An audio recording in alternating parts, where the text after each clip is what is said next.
quickly switched to the next property. How about this one? In the Shuxiang Mindy community? It is about a 9-minute walk from the North Gate. This unit is a 110 square meter small 3-bedroom, uniformly decorated by the developer in a modern minimalist style. As Mr. Wang examined the photographs, he found the decor of this unit to be somewhat acceptable. Yet the floor plan revealed a dark living room with only a small window facing north, raising concerns about ventilation and lighting. Furthermore, the community seemed to have aged, with mediocre landscaping. This layout is not ideal. The living room is too dim. Mr. Wang shook his head again. After reviewing 4 or 5 listings, Mr. Wang remained unsatisfied. Either the locations were slightly beyond his 10-minute walking limit, the community environments were subpar with older buildings, or the layouts were peculiar with outdated decor. He was in a hurry to claim his prize today and lacked the patience to inspect each property in person. Is there not a more updated, higher quality community with acceptable layouts and decor? Perhaps one that is a mere 5 or 6-minute walk from the school? Mr. Wang inquired with a hint of impatience. He understood that prime properties in such core locations are typically in high demand, but he did not anticipate the difficulty in finding one. It's truly unfortunate to have a means, yet find nothing suitable. He thought of switching to another agency. Song Jing felt a bead of sweat forming on her forehead. She recognized that while this client's requirements seemed straightforward, they were, in fact, exceedingly precise and discerning. A 10-minute walk may seem inconsequential to those accustomed to driving. Yet for students or faculty seeking convenience, it represents a genuine and stringent criterion. Moreover, the closer one approaches the university's core area, the more scarce the housing options become, particularly for high-quality new or nearly new residences. Mr. Wang, I sincerely apologize. Currently, the system yields very few listings that meet all your criteria, especially the combination of a 10-minute walk, high quality, and new or nearly new properties. Gongxing has dita, explaining that the residences near the school's core are either outdated faculty dormitories or older developments that may not meet your standards in terms of quality and management. Most newly constructed high-quality buildings are slightly further afield, and the walking distance may exceed your preferred limit. Mr. Wang furrowed his brow tighter. He was reluctant to waste time viewing unsatisfactory properties. His primary objective today was to claim a prize, and although purchasing a home was a spontaneous decision, he would prefer to delay rather than acquire an unsuitable property. Let us do this, Wang said as he rose to his feet. Please search diligently for any privately listed high-quality properties that have not yet been posted online or any insider information about upcoming developments. The key remains the location. 10 minutes of walking is the maximum. The closer, the better. If there truly are none, then so be it. He glanced at his watch. It was nearly 10 o'clock, and further delays were unacceptable. Noticing Wang's apparent disappointment, Song Jing quickly urged, Mr. Wang, please leave me a contact number. I will mobilize all resources, including other colleagues at our agency and our connections with collaborating developers, to keep a close eye on your requirements. Should any suitable properties arise, I will notify you immediately. She understood that clients with specific needs and ample resources, once secured, could yield significant transactions. Even if today did not lead to an immediate sale, it was imperative not to easily relinquish the opportunity. Wang pondered for a moment before providing his mobile number. Fine. Contact me if anything appropriate comes up. With that, he turned and departed from IGR Real Estate. Chapter 61. The underlying struggle after Wang left IGR Real Estate. Song Jing immediately immersed herself in her pressing tasks. She meticulously noted Wang's requirements on a sticky note and affixed it prominently on her computer screen. Maoyang University. Within a 10-minute walk, the closer, the better. High quality, quiet and safe, approximately 100 square meters, fully furnished, with no budget constraints. She swiftly reviewed all listings around the university town in the system, hoping to discover any overlooked properties, yet the results remained unpromising. The genuinely desirable, close, and new homes were either sold out or occupied by owners unwilling to sell. Song Jing, how's it going? Have you secured that handsome gentleman driving the 7 Series? Inquired her colleague, Zhang, from the adjacent desk, a teasing smile gracing his face. Yet beneath the surface, a hint of jealousy lingered in his gaze. Without lifting her head, Song Jing continued to type fervently on her keyboard, simultaneously engaged in a rapid conversation over the phone with a contact from another agency through her Bluetooth headset. She was diligently discussing property listings. The search was still ongoing. The client had high expectations and a substantial budget, making this endeavor require considerable effort. She deftly underscored the client's exceptional qualities, subtly implying her own capabilities. High demands are indeed a positive sign, indicating financial abundance. At that moment, her colleague Lu Fongfong strolled over, leisurely cradling a cup of coffee. An experienced veteran in the office, she was also one of Song Jing's unspoken rivals. Catching sight of the limitless budget noted on Song Jing's post-it, a knowing smile graced her lips. With a sardonic tone, she remarked, "However, Song Jing, I must remind you, dealing with such young and affluent gentlemen, it's quite challenging to secure a deal without tangible results. Mere verbal finesse falls short. One must sometimes leverage one's own advantages to firmly capture the client's interest. Wouldn't you agree?" Lu Fongfong deliberately emphasized the phrase own advantages, her gaze sweeping over Song Jing's curvaceous figure. The insinuation was unmistakable, clearly mocking the notion that Song Jing may need to rely on her physical allure to clinch such significant deals. A hush fell over the office, with other colleagues pricking up their ears, eager for the unfolding drama. After ending the call, Song Jing maintained her professional smile, though her eyes turned slightly frosty. She lifted a glass of water from her desk, took a delicate sip, and responded at a measured pace. "Sister Lu, you jest. For us in sales, the paramount factors are still professional competence and service attitude. Since the client has chosen our esteemed Love Home Realty, it is a testament to their trust in our brand and capabilities. As for personal advantages," she paused, locking her gaze with Lu Fongfong's, her tone remaining gentle yet carrying a subtle edge. "I believe our greatest asset lies in assisting clients in finding their ideal property in the shortest time possible, addressing their genuine needs. After all, properties are the real currency. Everything else is merely embellishment, sometimes even an unnecessary addition. Wouldn't you agree, Sister Lu?" Lu Fongfong's smile faltered momentarily, taken aback by the youthful Song Jing's veiled mockery of her advancing age.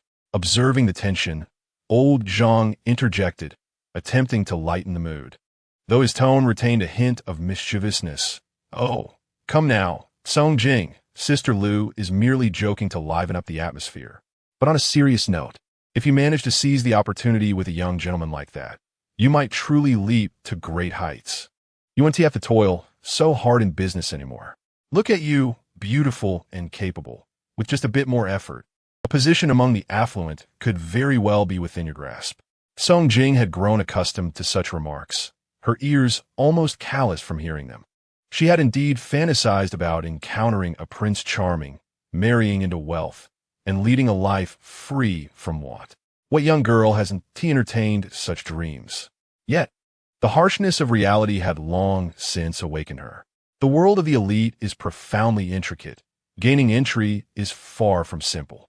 Moreover, individuals like Wang Gan, belonging to the echelon of the wealthy elite, have encountered countless beauties. In their eyes, her modest allure might scarcely warrant attention. Rather than placing one's hopes on the elusive dream of marrying into wealth, it is far more prudent to remain grounded and diligently enhance one's professional skills. Securing more contracts and earning tangible commissions proves to be a more reliable pursuit. She dismissed her colleague's chatter, picked up the phone once more, and began reaching out for property information. Meanwhile, Wang Gan had already driven to the Hilton Hotel. On the floor of the business suite, he encountered Sun Qing, who was preparing to leave, accompanied by Li Meili, who trailed closely behind her.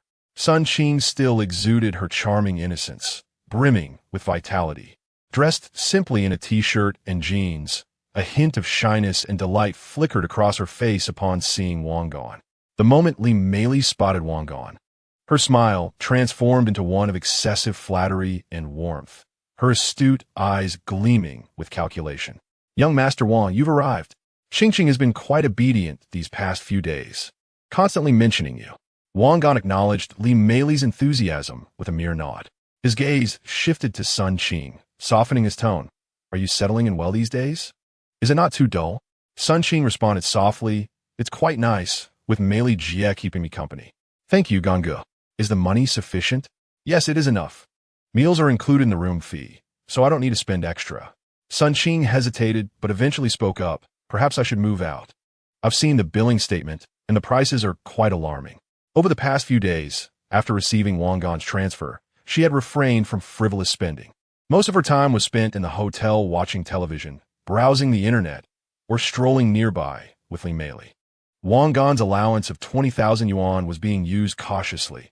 Apart from sending a few thousand home, she still retained a substantial amount. Continue to stay here. I will make arrangements for you when I have the time.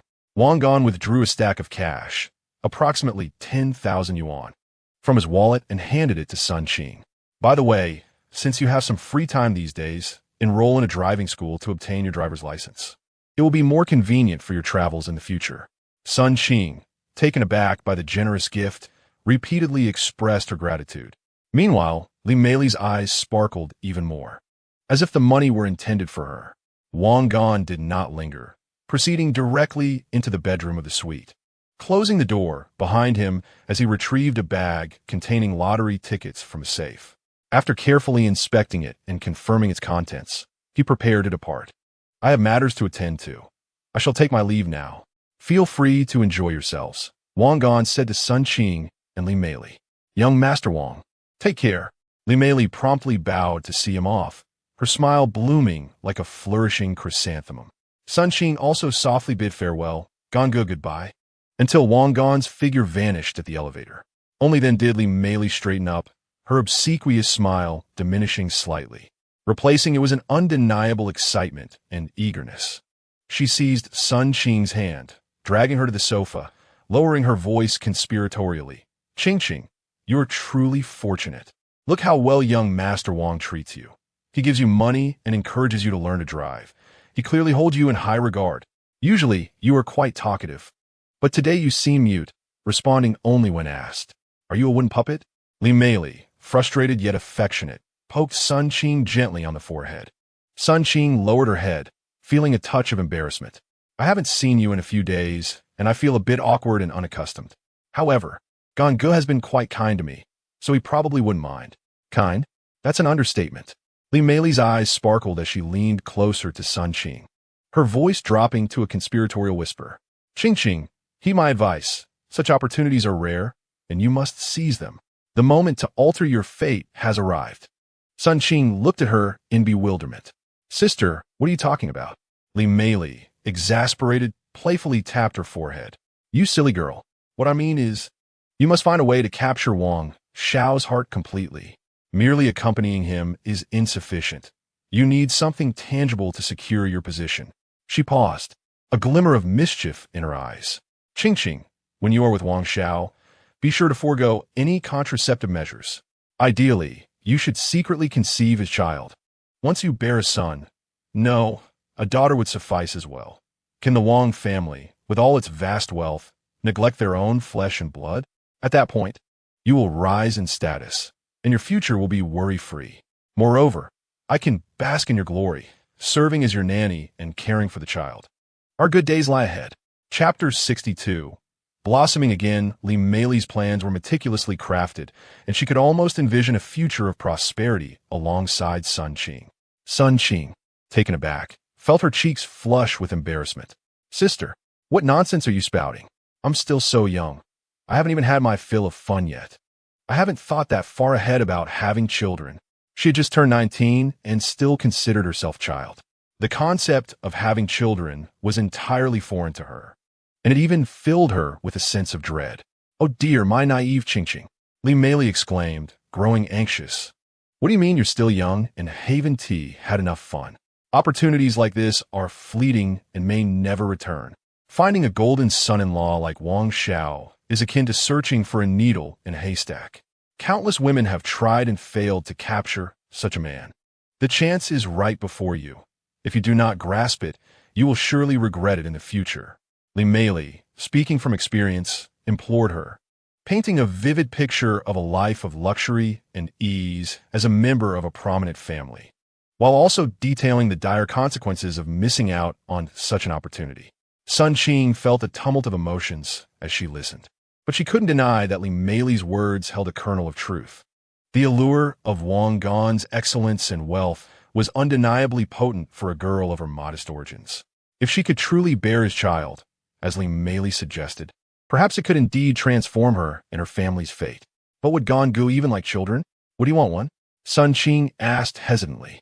Seeing her wavering, Li Mei's heart leaped with joy, and she pressed on. What man does not adore his own child, especially someone as affluent as Wang Xiao, who would surely desire an heir to inherit his wealth? Once you give birth, everything else will fall into place. Trust me, you cannot go wrong. With her head lowered and her fingers nervously twisting the hem of her garment, Sun Qing found herself in a battle of inner conflict. On one side lay the allure and temptation of an unknown future, while on the other loomed the fear and anxiety of assuming responsibilities prematurely. Furthermore, the act of concealing a pregnancy equates to deception. Sun Qing feared that Wang Gan would be angered and forsake her. Li Mei observed her wavering countenance and felt a surge of satisfaction, knowing her words had taken effect. She was confident that, faced with immense temptation, Sun Qing would ultimately make the right choice.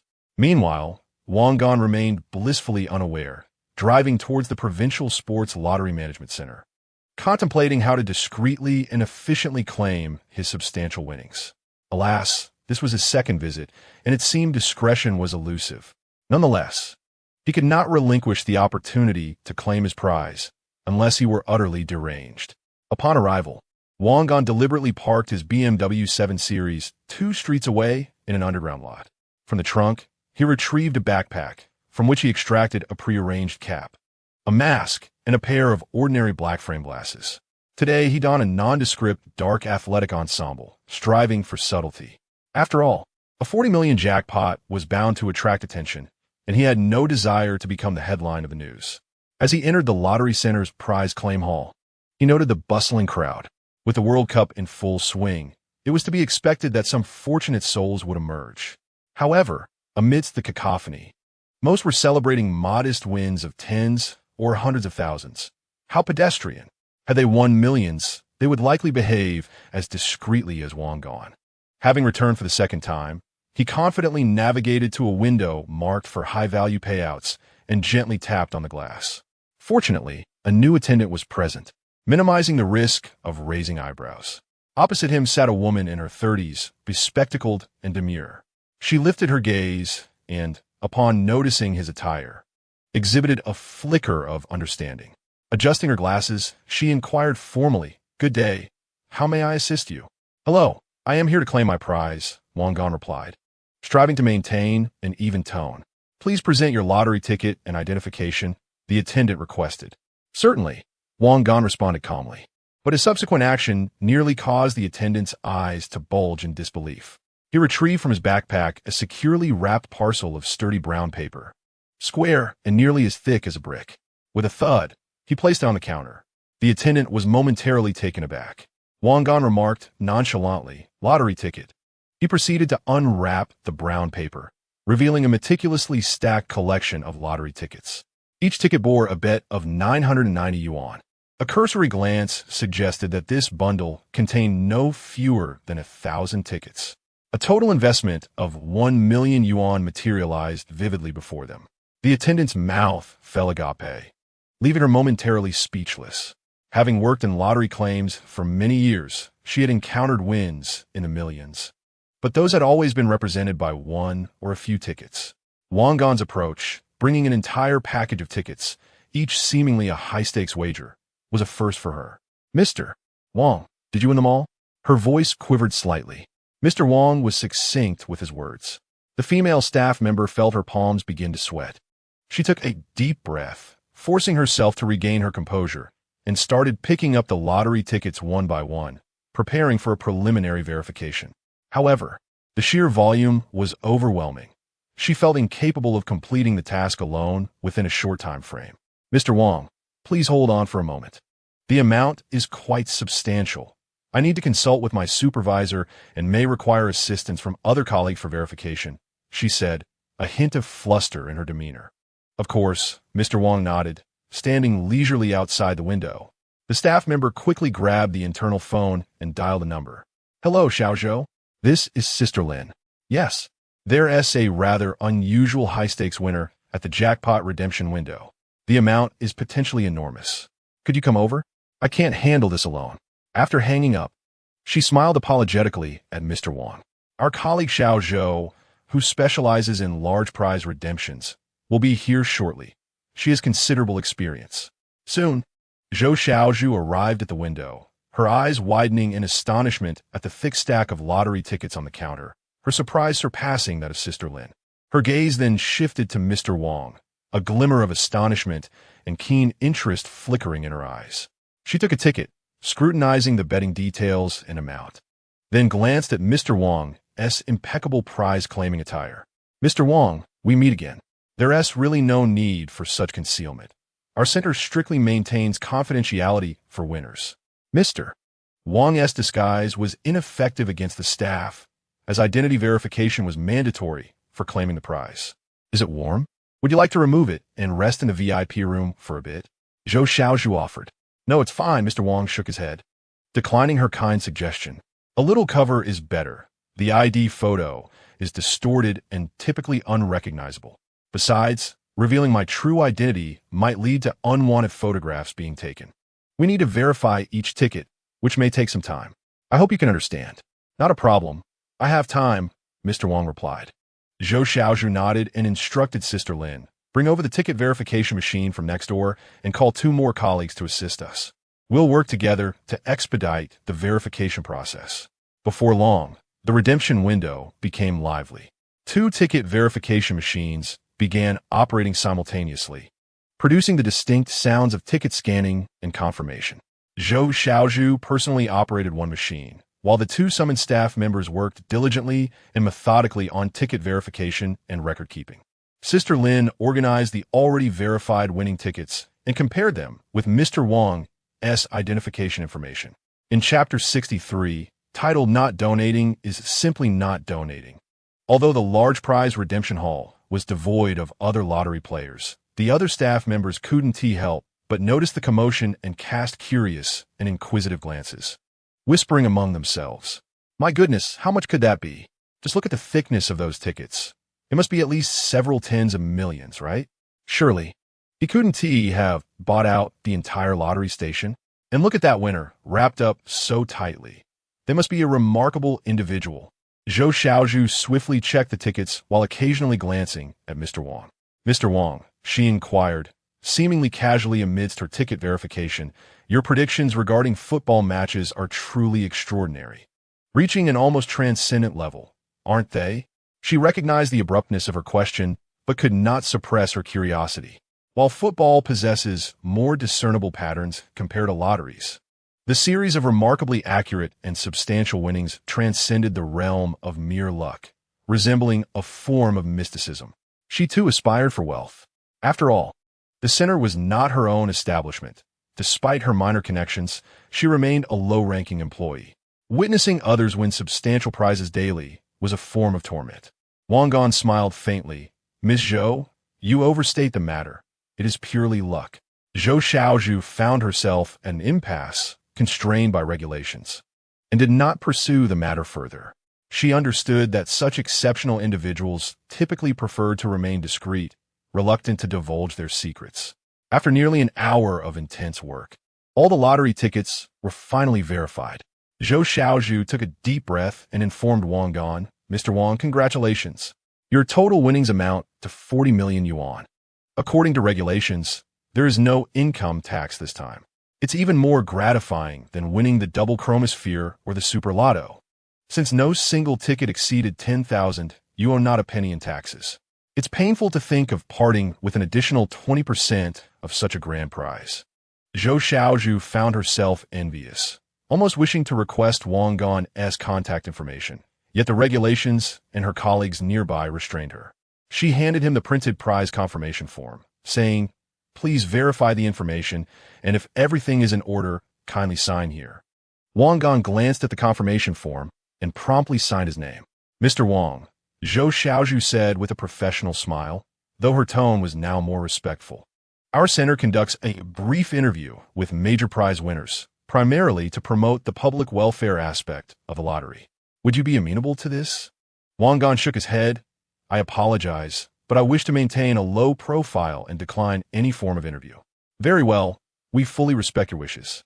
Zhou Xiaozhu nodded, adding, as a customary practice, we recommend that major prize winners voluntarily donate a portion of their winnings to support sports public welfare or social welfare initiatives, contributing to society in some way. What do you think? Wang Gan's response mirrored his previous one. Miss Zhou, I appreciate your suggestion. However, I already have my own plans for the use of the prize money. As for public welfare, I will participate in other ways in the future. Upon hearing this, Zhou Xiaozhu's admiration for Wang Gan grew. He was not easily swayed. He was the embodiment of her ideal, principled and steadfast, and crucially, wealthy. In the face of such immense wealth, he still maintained a clear mind and a definitive plan. Such a person was far from ordinary. Understood, Mr. Wang, Zhou Xiaozhu replied, choosing not to elaborate further, and quickly processed the large remittance form for him. Regardless of whether he chose to donate or not, it would not affect her personally. Today, the director was absent, prompting Zhou Xiaozhu not to engage in excessive chatter. When Wang Gan received the letter containing a staggering sum of 40 million, an unusual silence enveloped the entire lottery redemption area. All present staff gazed at Wang Gan with eyes brimming with curiosity, as if beholding a figure from an urban legend. After expressing his gratitude to Zhou Xiaozhu and Sister Lin, Wang Gan collected his documents and turned to leave the lottery center. Only after his silhouette vanished through the entrance did Zhou Xiaozhu exhale deeply. She remarked to Sister Lin and her other colleagues, what an eye-opening experience today. This Mr. Wang is undoubtedly a legendary figure. Sister Lin nodded in agreement, exclaiming, indeed, it's remarkable.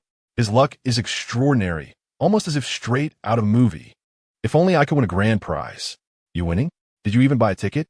Sister Lin shot a glance at a male colleague, retorting, I have no knowledge of sports. Would I simply throw my money away? I didn't purchase a ticket and yet hope to win? What a pipe dream. After exiting the lottery center, he hastily drove away. It was only after speeding for several kilometers that he pulled over to check his phone. His mobile had been vibrating incessantly during the redemption process, but at that moment, Wang Gan had no time to answer. He simply switched it to silent mode.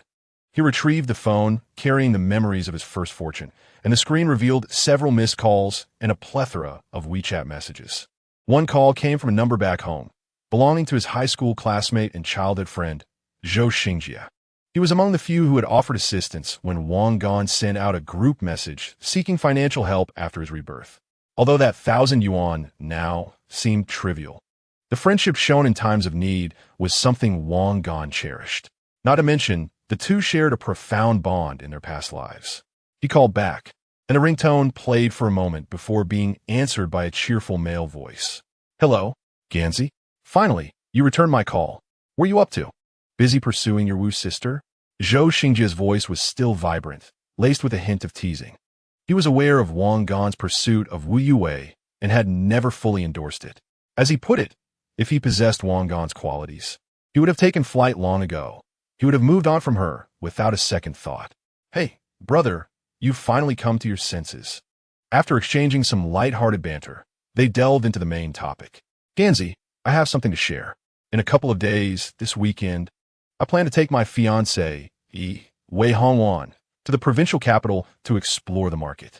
My father-in-law has secured some funds to support me in opening a specialty store for hairy crabs. We'll first test the waters in the provincial city. When the time comes, you, the local expert, must treat us well. Oh, Wei Hongwan, hairy crabs? Wang Gan's grip on the steering wheel faltered slightly as a vague image of her flashed through his mind. He recalled that Zhou Xingjie's fiancée, or rather his former wife, Wei Hongwan, came from a well-off family. However, her character merited careful consideration. All right, no problem at all, Wang Gan readily agreed. When you arrive, just let me know. I'll take care of all food, drink, and entertainment. That's the spirit. Zhou Xingjie's voice radiated satisfaction, yet with a subtle shift. He spoke with a hint of probing curiosity. By the way, Ganzi, ISNT your family in the manufacturing business? A genuine second-generation wealthy heir. You must possess a far better understanding of commerce than this layman. I was pondering,